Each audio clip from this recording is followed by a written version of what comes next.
ya, menyampaikan sosialisasi tentang kegiatan guru penggerak. Assalamualaikum warahmatullahi wabarakatuh.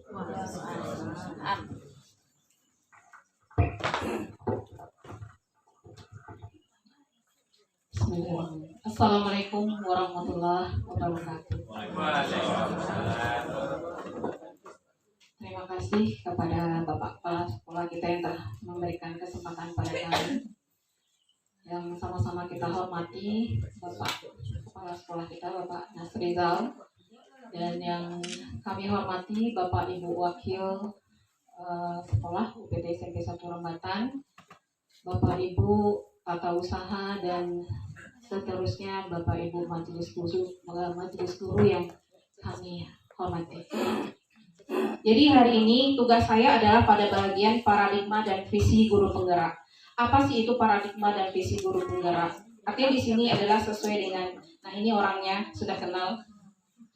Nah, ini filosofi pendidikan nasional menurut Ki Hajar Dewantara.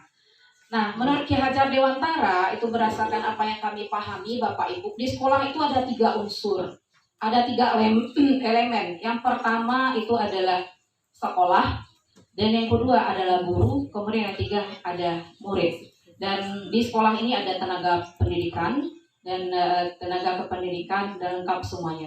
Nah, jadi di dalam filosofi pendidikan nasional menurut Ki Hajar Dewantara, itu sekolah itu diibaratkan seperti ladang, lahan atau suatu tempat.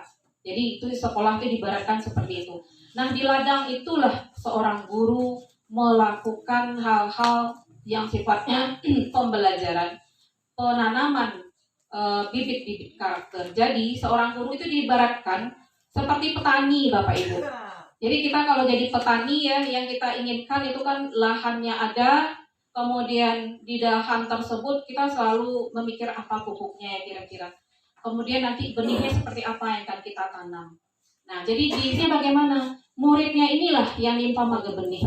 Benih sebaik apapun, benih kalau tidak diberikan pupuk, tidak diberikan tuntunan, tidak diberikan kebebasan mereka untuk berekspresi, maka bibit ini tidak akan berkembang. Nah, jadi murid diibaratkan sebagai bibit atau benih.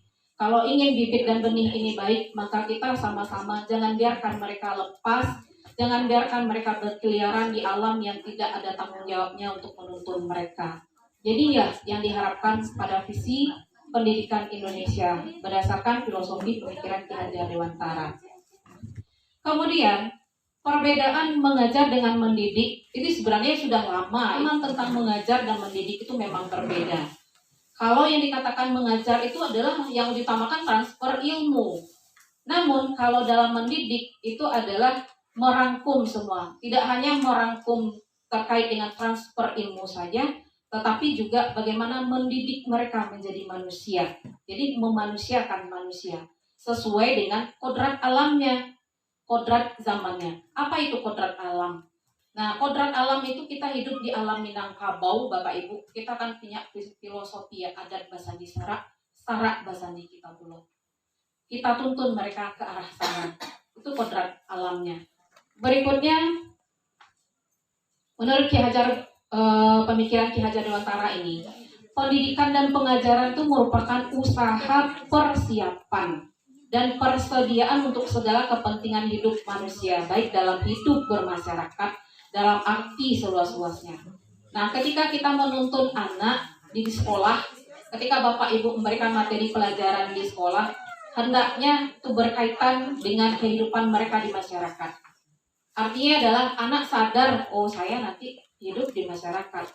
Apa yang sudah saya pelajari di sini berarti berguna di masyarakat. Jadi penyadaran, membawa anak tahu bahwa kodrat alamnya dia itu dia akan masuk pada lingkungan masyarakat. Nah, jadi yang diharapkan seperti ini. Lalu tujuannya apa? Yaitu untuk mencapai filosofi, mencapai profil visi pendidikan itu adalah mencapai profil pelajar Pancasila. Nah, itu muaranya semuanya nanti.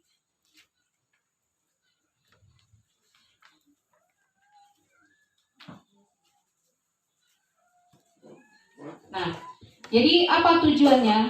Tujuan pendidikan yang berdasarkan filosofi ini adalah yang pertama itu menuntun. Jadi tugas kita menuntun. Kalau dalam menuntun tidak ada paksaan kepada anak. Coba anak-anak kita kan banyak ya Bapak Ibu, semua tidak mau. Jadi artinya kita selalu menuntun mereka.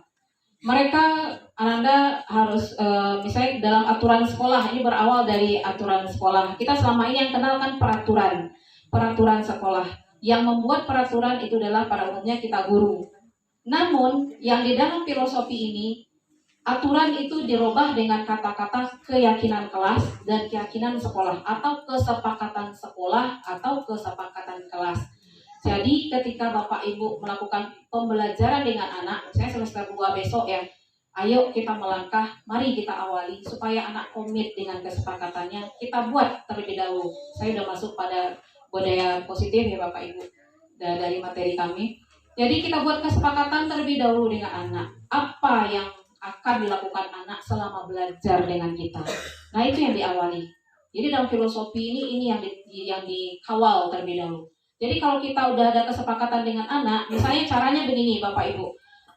Misalnya diminta pada anak, kita apa kesepakatan kita hari ini? Misalnya hadir jam berapa? Nah dibuatkan di kertas, sediakan sebagai medianya ya, tulis di kertas, kemudian ditempel di kertas cat, tempel di sana.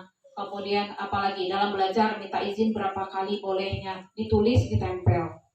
Nah, kemudian atau misalnya disebutkan ditulis di papan tulis saja, kemudian ada satu orang bertugas mencatat di kertas, lalu diketik, diprint, ditempel di dinding kelas.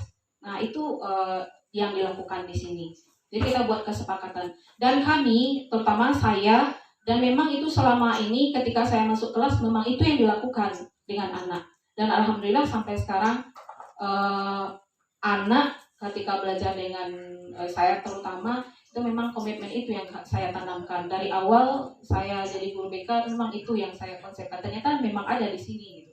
Jadi komitmen awal dengan anak itu perlu. Kemudian jadi katanya dalam menuntun segala kodrat yang ada pada anak-anak agar mereka dapat mencapai keselamatan dan kebahagiaan yang setinggi-tingginya baik sebagai manusia maupun sebagai anggota masyarakat. Jadi muaranya nanti mudah-mudahan Bapak Ibu kita hadapi anak sekarang, kita sudah lost generation. Generasi kita sekarang kalaupun ada musuh datang sekarang mereka paling menegur aja lihat HP gitu ya. Oh musuh, oh ya udah. Seperti itu yang kebanyakan yang terjadi. Nah jadi hari ini kita digerakkan mengetuk hati kita bersama. Ini adalah tanggung jawab kita semua. Kalau kita biarkan maka kita juga ikut hancur. Kalau kita bersama bergerak, insya Allah generasi kita akan terselamatkan. Walaupun sulit, tetapi insya Allah Allah bersama kita. Mudah-mudahan. Kemudian mencapai visi pendidikan nasional yaitu profil pelajar Pancasila. Nah ini profil pelajar Pancasila. Jadi gimana guru? Guru sebagai pamong merangkul anak, menuntun anak, menciptakan merdeka belajar. Merdeka belajarnya gimana? Bukan berarti bebas ya Bapak Ibu tanpa ada kendali, tetapi merdeka belajar sesuai dengan komitmen tadi, sesuai dengan komitmen kelas yang sudah disepakati. Kemudian bagaimana mereka menciptakan, misal ada satu tema, satu topik misalnya. Anak diberikan kemerdekaan untuk menafsirkan apa ya seharusnya, dari mana jalannya. Misalnya kalau matematika kan banyak jalan.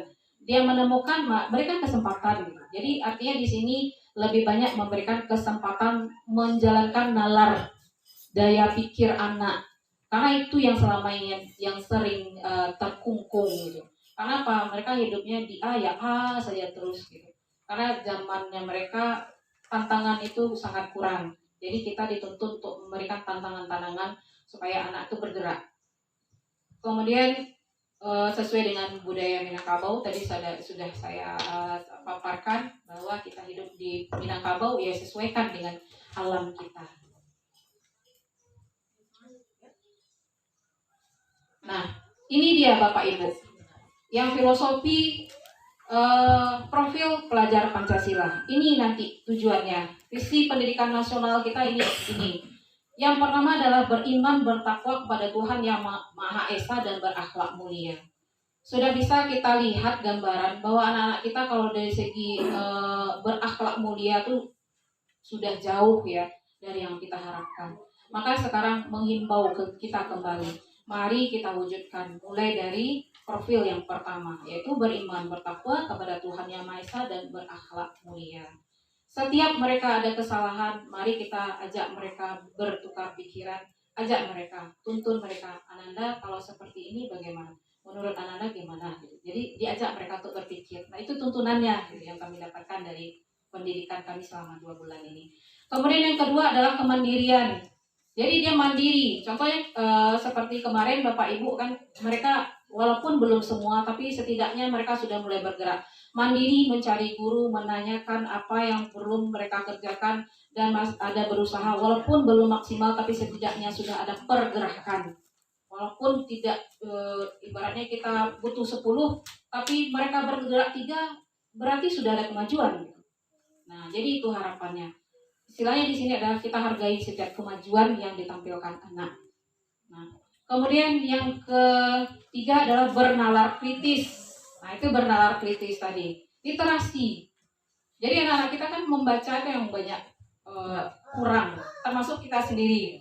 Kita kan kalau pakai HP terkadang yang kita lihat, kadang ya lihat YouTube atau apa, misalnya WhatsApp.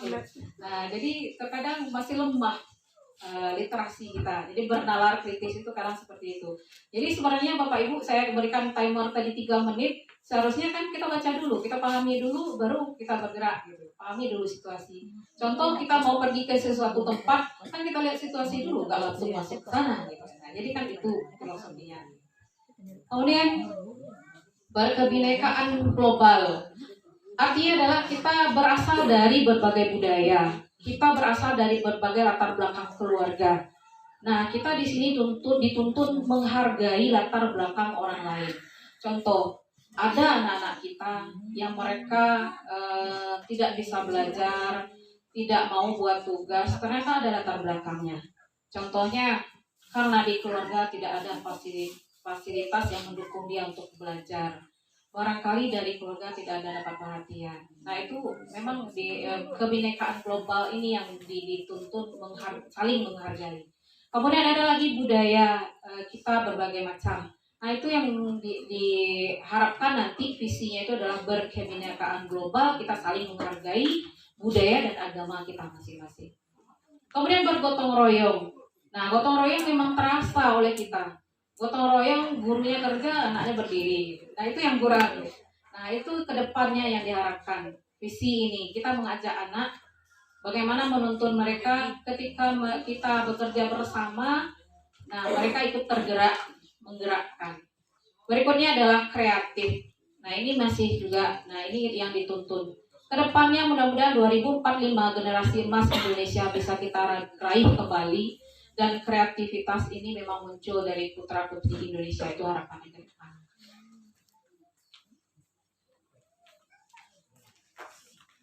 Sekian untuk materi yang ini. Dan kemudian Bapak Ibu,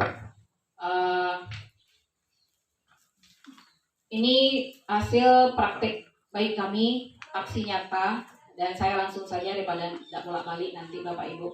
Budaya positif. Nah, jadi pengaplikasian dari paradigma tadi, kami ada pada modul salah satunya sekarang itu berbagi pengalaman dengan Bapak Ibu, yaitu tentang budaya positif. Apa sih itu budaya positif? Budaya positif tadi sudah saya mulai singgung, yaitu budaya positif itu tentang aksi-aksi, disiplin-disiplin, bentuk perilaku yang bersifat positif yang datang dari anak. Dan kita sebagai guru menjadi teladannya. Nah, jadi dalam budaya positif ini, pendekatan yang dirancang untuk mengembangkan murid yang menjadi pribadi dan anggota dari komunitas yang bertanggung jawab, penuh hormat dan kritis. Nah, itu yang disiplin positif. Kemudian penekanannya adalah membangun kekuatan peserta didik daripada mengkritik kelemahan dan menggunakan penguatan positif. Jadi misalnya ketika anak terlambat, "Bang, kok awak terlambat enak?" Sebenarnya saya lakukan itu juga gitu, tapi ini memang refleksi kita bersama. "Bang, kok terlambat ya anak? Awak jangan kata lambat lagi." Harusnya kita lakukan. "Bang, kok terlambat awak nak? Tadi ban bocor kok." "Gila ban bocor." Proses itu gitu. Jadi artinya dengan begitu kita bertanya, muncul perasaan nyaman dari dia dan akhirnya dia menurut. Nah sekarang Ananda udah terlambat. Menurut Ananda sekarang gimana? Apa resikonya? Nah kita kembalikan kepada dia sesuai komitmen yang sudah kita sepakati.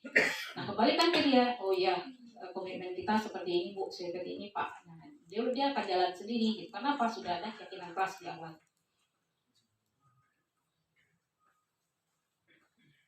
Berikutnya ini pengalaman tentang budaya positif. Yang pertama, pendidikan untuk membangun peradaban. Jadi dengan budaya positif, peradaban suatu bangsa itu akan tumbuh sehingga pendidikan karakter itu akan ada di suatu sekolah. Kemudian salah satu wujud dari pembentukan karakter murid adalah melalui budaya positif. Dan yang ketiga, disiplin yang diharapkan adalah disiplin dari dalam diri atau motivasi internal, bukan karena orang lain. Karena kalau dengan motivasi karena orang lain, maka tidak akan bertahan lama. Wah, janji di bulan, janji ya, karena sebatas janji. Kalau nggak ketemu dengan kita lagi, dia ingkar lagi gitu. Nah, itu efeknya. Nah, kemudian murid harus menyadari apa tujuan ia melakukan disiplin sehingga tumbuh suatu kesadaran. Nah, hal yang perlu dipahami itu adalah bahwa setiap kita berperilaku itu karena memenuhi kebutuhan dasar kita, kebutuhan dasar manusia. Ada kebutuhan dasar ingin dihargai, karena kebutuhan bertahan hidup. Misalnya anak ini terlambat datang karena perutnya lapar, karena apa? Karena pembagian waktu, manajemen waktunya tidak mantap. Misalnya masuk jam 7.30, masa ya 7.30 baru datang, dia pergi sarapan. Berarti kan kita menanamkan kepada anak penyadaran bahwa pemenuhan kebutuhan dasar perlu dipenuhi, tetapi bagaimana manajemennya, ke sana diarahkan. Jadi kemudian yang kedua adalah posisi kontrol guru terhadap situasi anak. Gimana posisi kita? Apakah ada beberapa macam ya Bapak Ibu posisi kontrol. Ada posisi kontrolnya yang negatif, itu ada penghukum dan pemberi rasa bersalah. Kemudian ada yang positifnya itu adalah sebagai monitor, ada sebagai manajer, bagaimana kita bisa memanajemen kondisi anak. Kemudian yang ketiga adalah keyakinan kelas atau sekolah seperti yang sudah saya paparkan tadi. Nah, ini aksi nyatanya yang sudah saya lakukan Bapak Ibu. Ini di kelas, saya kebetulan masuk hanya 2 kelas kalau di kelas ya, karena kebetulan yang disorot itu yang bisa nampak adalah klasikal, yaitu di kelas 93 dan 92. Nah, di kelas saya insya Allah itu saya awali dengan ice breaking. Ciptakan rasa aman dengan anak terlebih dahulu. Jadi saya ambil di sini adalah menumbuhkan budaya hadir dan belajar tepat waktu. Itu yang saya lihat budaya positif yang saya angkat ya. Nah, rencana aksinya ini adalah yang pertama membuat kesepakatan atau keyakinan kelas. Aksi yang saya lakukan. Yang kedua, sosialisasi bersama orang tua. Yang ketiga adalah menciptakan kegiatan pembelajaran kepelayanan yang variatif dengan ice breaking salah satunya. Kemudian yang keempat, menumbuhkan merdeka belajar yang berpusat kepada murid. Nah, Bapak Ibu mungkin ada yang melihat saya bawa siswa duduk di belajar ya di luar di pentas. Nah, itu memberikan aura beda dengan mereka. Jadi ada komitmen kami. Hari ini kita di kelas, minggu besok kita di luar gitu. Jadi ada komitmen. Oh Bu, sekarang kita di kelas ya Bu. Oh iya, kita di kelas. Besok kita di luar. Jadi mereka udah paham hari ini di dalam, besok di luar. Kemudian tolok ukurnya yaitu yang pertama terancangkan kesepakatan kelas yang sesuai dengan kesepakatan murid. Yang kedua, murid sudah datang ke sekolah tepat waktu. Jadi ini istilahnya itu indikatornya. Ya, jadi indikator saya. Kemudian yang ketiga, indikatornya murid mentaati kesepakatan keyakinan kelas yang telah dirancang bersama. Yang keempat, tumbuhnya kolaborasi antar sesama guru dalam menuntut murid agar bisa menjalankan keyakinan kelasnya. Saya mungkin Bapak Ibu bisa lihat kami di BK boleh dikatakan mungkin kami jarang bisa bermain keluar main itu memang agak kesulitan karena ada kegiatan di dalam ruangan baik dengan wali kelas, dengan siswa dan orang tua. Nah ini kolaborasi insya Allah itu kami jalankan di sana. Kemudian yang kelima, terciptanya perasaan nyaman pada murid. Nah inilah yang barangkali yang jadi PR kita bersama, kenyamanan. Kemudian kesepakatan kelas. Nah ini yang sudah tumbuh, yang sudah kami sepakati. Nah hadir di kelas, di sekolah paling lambat 7.15, hadir di kelas saat pembelajaran, mengikuti pembelajaran dari awal dan akhir, pembelajaran dan pelayanan BK, kemudian izin keluar kelas untuk urusan KWC hanya 1 kali. Nah ini kesepakatannya. Kemudian aktif ketika kita di kelas dan luar kelas dengan melengkapi semua tugas dan tanggung jawab. Itu ada belangko-belangko kemarin saya cobakan hanya di 92, ternyata ada respon positif dari Bapak Ibu, akhirnya dikembangkan ke semua siswa. Dan alhamdulillah dapat dukungan bersama. Kemudian ini dokumentasinya buat kesepakatan kelas. Ada yang sifatnya di kelas, ada yang sifatnya secara berkelompok itu kami lakukan. Nah, ini sosialisasi dengan orang tua. Kesepakatan dengan orang tua itu mengontrol kehadiran anaknya ke sekolah paling lambat 7.15, itu kesepakatannya. Mengontrol kelengkapan tugas-tugas anak di rumah, mengontrol penggunaan HP selama di rumah mulai dari pukul 16 sampai 20. Itu kesepakatannya. Kemudian mengirimkan foto penyerahan HP oleh anak ke orang tua lewat Wapri. Kemudian memohon pada pihak sekolah agar mengizinkan anaknya ke belajar tatap muka. Itu kesepakatan orang tua. Karena kemarin itu karena ini berawal dari kejadian ya di kelas 92. Ketika saya masuk di kelas tersebut ternyata anak yang cowok terutama ada sekitar 7 orang tidak hadir waktu itu. Saya kaget, saya baru pertama masuk ke sana tapi ternyata mereka tidak ada. Akhirnya besoknya kami buat kesepakatan, saya kolaborasi dengan wali kelas, kami bergerak dengan wali kelas dan alhamdulillah wali kelas sangat mendukung sekali dan kami bermitra untuk melakukan kolaborasi dan sosialisasi pada orang tua buat kesepakatan. Dan kesepakatannya ini keputusannya orang tua bermohon supaya anak-anaknya tetap belajar tatap muka. Karena masa pandemi kita sekarang masih dalam suasana pandemi, agak beresiko juga anak dari rumah ada tetapi tidak sampai di kelas. Nah, itu kan cukup beresiko. Jadi kami pasang komitmen dengan orang tua dan orang tuanya memohonkan ini. Nah, ini foto kami bersama ketika komitmen bersama orang tua. Ini orang tua dari siswanya yang Butin ya. Ini anak-anak di luar tuh anak yang tidak tahu orang tua. Ya. Nah, ini bukti di Wapri ya, bukti penyerahannya HP dari siswa ke guru BK. Dan ini aksi nyata dan hasilnya. Nah, ini Bapak Ibu setelah kami lakukan komitmen, semua sudah hadir semua. Tidak ada lagi yang di luar. Nah, ini kegiatan di luar. Nah, karena mereka dunia digital, saya juga menggunakan HP Bapak Ibu belajar. Jadi saya gunakan Class Point. Jadi dari Class Point ini mereka menjawab kuis gitu. Jadi dari kuis itu bisa terlacak siapa yang jawab apa, berapa. Dia ada timernya gitu. Asik juga anak-anak mengikuti. Nah, ini dengan kolaborasi dengan Bapak kepala sekolah, wali kelas. Ini dokumentasinya saja. Nah, ini bukti kemarin. Bapak Ibu sudah tahu yang belangko ya. Nah, ini aksi nyata di kelas. Mereka merdeka belajar. Mereka bebas berekspresi. Ini topiknya itu adalah tentang merencanakan masa depan. Nah, ini siswa kita. Dan ini hasil karya mereka. Itu yang nomor 2. Dia membayangkan masa depannya itu nanti seperti apa. Jadi dia bercerita di kelas Bapak Ibu. Jadi ini yang dikatakan kreativitas, daya nalar. Nah, jadi ini aksinya. Ini foto yang ini mungkin bisa ini si Ahda. Nah, ini si Arnindia. Selandia. Banyak sih sebenarnya kreativitas mereka bagus-bagus gitu, abstrak sekali. Jadi mereka paparkan itu gitu. Nah, ternyata mereka memang bagus juga. Di 92 juga saya sedang lakukan di 92 tapi belum selesai. Jadi nanti mungkin saya bisa pajang fotonya 92 dengan Bapak Ibu semua nanti. Nah, evaluasinya apa? Setelah kegiatan dilaksanakan sesuai dengan tolak ukur yang digunakan di atas, diperoleh gambaran hasil sementara bahwa siswa yang telah diberikan pelayanan tersebut ada kemajuannya. Nah, untuk tepat waktu itu khusus di kelas saya itu mereka sudah tepat waktu hadir. Kemudian memang untuk tuntutan tugas ya, karena ada 13 mata pelajaran, itu masih banyak yang belum maksimal. Jadi ke depan itu rencana saya ke depannya.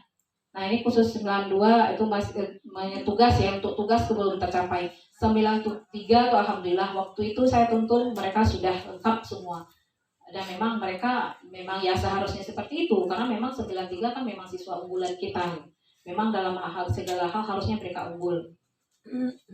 Nah, berikutnya tindak lanjut yang akan saya lakukan yaitu adalah melaksanakan pelayanan individual. Itu saya akan meng-cross check kembali, saya minta belangko pada wali kelas itu nanti. Kemudian berkolaborasi dengan wali kelas dan guru mata pelajaran dalam menuntun murid, memetakan kesulitan murid dalam menyelesaikan tugasnya. Karena kita pahami bahwa sesuai dengan kodratnya, tidak semua anak harus pintar di mata pelajaran A. Barangkali mereka bakatnya di B. Jadi dalam hal ini kita harus menuntun mereka. Ibaratnya seperti ini, kalau kami di BK, kalau anak bakatnya jadi elang, jadilah elang yang lihai hinggap di dahan sekecil apapun. Jangan paksakan dia jadi ikan, karena bukan itu habitatnya. Kalau dia memang sebagai layaknya bakatnya sebagai ikan, ya kembangkan supaya dia bisa berenang di ombak sebesar apapun. Nah, jadi itu kalau di BK seperti itu. Nah, kemudian meningkat kerjasama dengan orang tua dalam untuk murid atau siswa dalam mencapai target budaya positif. Kemudian mendata dan mendokumentkan kemajuan yang ditunjukkan murid. Yang kelima, melaporkan hasil kemajuan murid kepada kepala sekolah. Sekian, terima kasih. Salam Merdeka Belajar. Sekian, assalamualaikum warahmatullahi wabarakatuh. Yang terhormat Bapak Kepala Sekolah SMP Negeri 1 Rambatan, yang kita hormati Bapak dan Ibu Wakil Kepala Sekolah UPT SMP 1 Rambatan, dan seterusnya kepada Bapak-Bapak, Ibu-Ibu Majelis Guru yang hadir pada saat ini. Baik, sebelum saya mulai, saya ucapkan terima kasih kepada Bu Ad yang telah memaparkan panjang lebar tentang pemahaman Ki Hajar Dewantara, di mana ini salah satu tugas dari LMS kami. Baik Bapak Ibu, sebelum kita lanjutkan pada materi berikutnya, kita ice breaking dulu. Silakan Bapak-Bapak, Ibu-Ibu dimohon untuk berdiri.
Materi kita di sini saya akan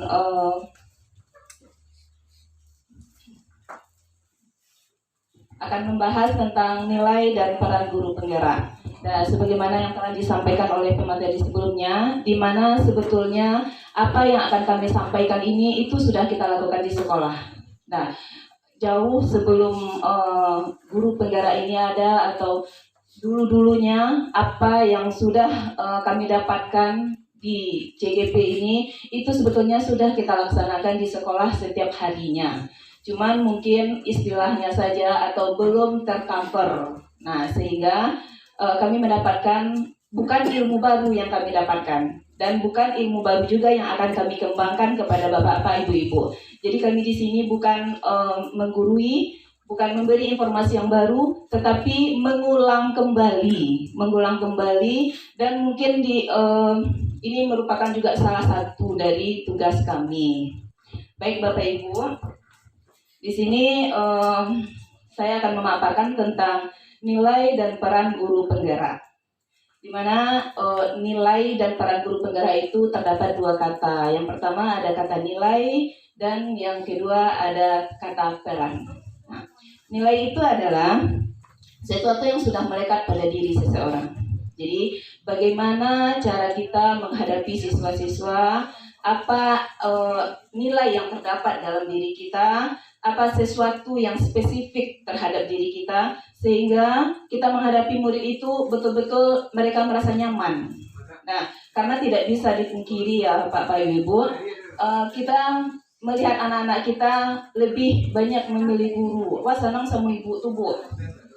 Nah, wah senang sama ibu tuh, karena memang itu hukum alam ya, tidak bisa dipungkiri. Meskipun sebetulnya kita sebagai guru itu bersikap sama kepada siswa, tetapi mereka berhak juga menilai bagaimana kita di mata mereka. Nah, itu. Jadi kalau perannya itu bagaimana sih aksi terhadap nilai yang kita miliki, sehingga siswa itu merasa nyaman dengan kita, sehingga siswa itu betah dan mempunyai mempunyai nilai tersendiri terhadap kita. Nah, jadi nilai dan peran guru penggerak itu merupakan modal. Ini bukan hanya bagi guru penggerak saja, itu merupakan modal bagi kita dalam mengembangkan tugas kita, di mana nanti tujuannya tetap mencerdaskan kehidupan bangsa dan mewujudkan profil pelajar Pancasila. Nah, sebetulnya profil pelajar Pancasila itu juga sudah jauh-jauh kita berada dan melaksanakan apa-apa saja yang terdapat pada profil pelajar Pancasila itu. Seperti yang dijelaskan Bu At tadi, itu ada beriman dan bertakwa kepada Tuhan Yang Maha Esa serta berakhlak mulia. Setelah itu ada kebinekaan global, ada bergotong royong, kreatif, bernalar kritis, dan mandiri. Nah, ini semuanya tidak perlu lagi saya jelaskan, karena semuanya kita itu sudah sebetulnya tujuan kita itu adalah membentuk profil pelajar Pancasila ini. Jadi nilai-nilai apa saja yang harus kita terapkan sebagai guru yang diidamkan, sebagai guru penggerak ke depannya, sehingga kita bisa bergerak, tergerak, dan menggerakkan. Nah, yang pertama ada nilai mandiri. Nilai mandiri. Jadi guru itu harus mampu memunculkan motivasi yang ada dalam dirinya untuk melakukan perubahan, baik untuk diri sendiri maupun untuk lingkungan. Nah, apa contohnya di sini mandiri? Di era globalisasi ini, itu banyak hal baru yang bisa kita ambil pelajaran. Nah, contohnya yang alam tak gampang jadi guru, simbah Google. Nah, itu merupakan guru yang tidak ada bosan-bosannya melayani kita ya Pak Ibu. Nah, jadi mereka bisa memberikan apa yang kita minta, sehingga dari referensi-referensi kita bisa dapat memotivasi diri kita dalam menerapkan model-model pembelajaran di dalam kelas. Nah, setelah itu ada reflektif. Reflektif itu adalah melakukan evaluasi terhadap diri tentang apa saja yang sudah dan yang akan kita kembangkan. Contohnya, kita masuk ke dalam lokal. Setelah dalam lokal itu ternyata kita melakukan sesuatu hal yang baru. Nah, di situ siswa mungkin antusias mengikuti pembelajaran kita. Setelah itu kita juga harus melakukan evaluasi dengan model atau tipe pembelajaran seperti ini, itu kira-kira apa yang harus diperbaiki. Nah, apa yang harus kita kembangkan. Nah, itu sebetulnya juga sudah kita lakukan ya Bapak Ibu. Nah, setelah itu kita berkolaborasi. Berkolaborasi ini itu kita melakukannya di NGMP atau KKG, guru yang ikatan guru serumpun kita di sekolah. Kita berkolaborasi membangun budaya positif dengan siapapun, dimanapun, kapanpun untuk kemajuan pendidikan. Jadi kita tetap memberikan informasi up to date, saling memberi dan saling berbagi. Kalau biasanya kita NGMP itu utusan hanya 1 atau 2 orang. Nah, silakan hal-hal yang kita dapatkan dari NGMP itu bisa kita kembangkan di sekolah kita ini. Selanjutnya ada inovatif. Nah, inovatif itu adalah memunculkan ide-ide baru yang tepat guna sesuai dengan perkembangan zaman, sesuai dengan apa yang dibilang tadi, yaitu kita harus melihat siswa itu berdasarkan kodratnya, yaitu kodrat alam dan kodrat zaman. Jadi alamnya seperti apa? Kita jangan memvonis siswa itu, oh kamu datang terlambat harus gini. Tidak, kita harus mendekati dia secara sebagai teman gitu.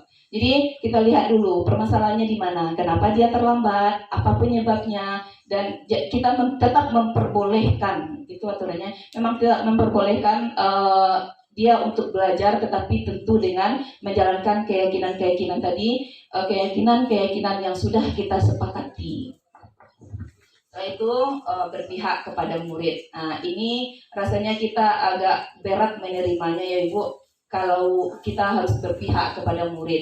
Jadi berpihak kepada murid ini adalah student center. Biasanya kita yang teacher center, kita pusat pembelajaran, tetapi di sini kita harus mengetahui siswa kita itu butuhnya seperti apa.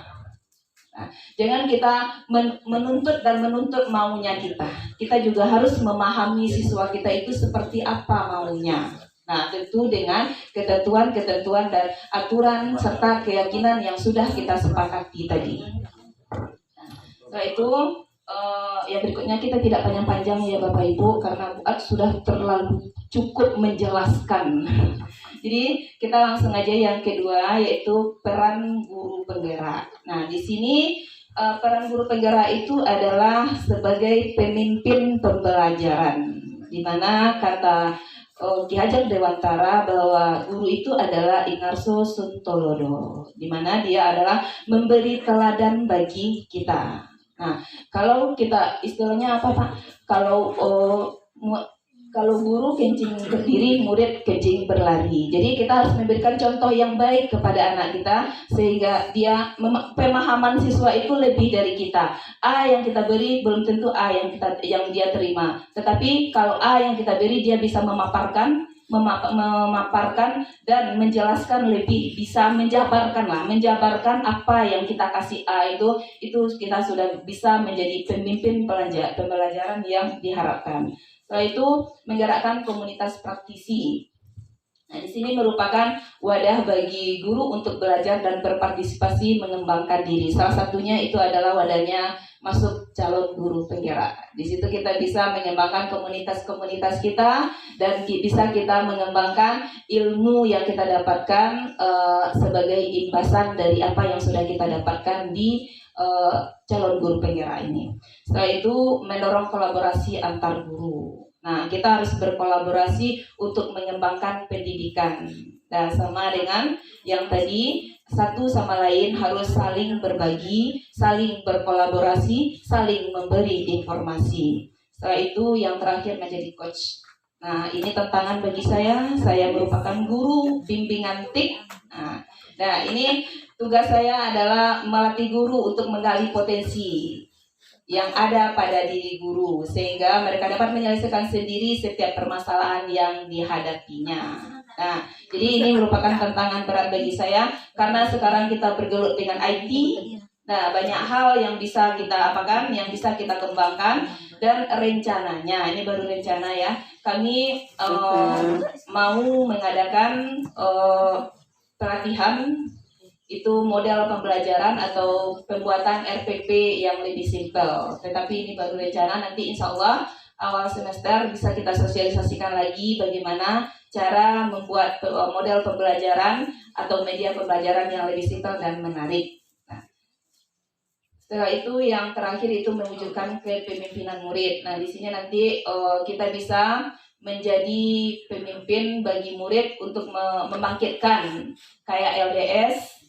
Kepemimpinan murid kita bangkitkan, kita tumbuhkan lagi, kita aktifkan lagi, yaitu kayak pramuka, ada LDK, sehingga nanti mereka bisa menjadi pemimpin-pemimpin yang tepat guna dan tepat sasaran. Nah, itu paparan singkat saya. Terima kasih. Assalamualaikum warahmatullahi wabarakatuh.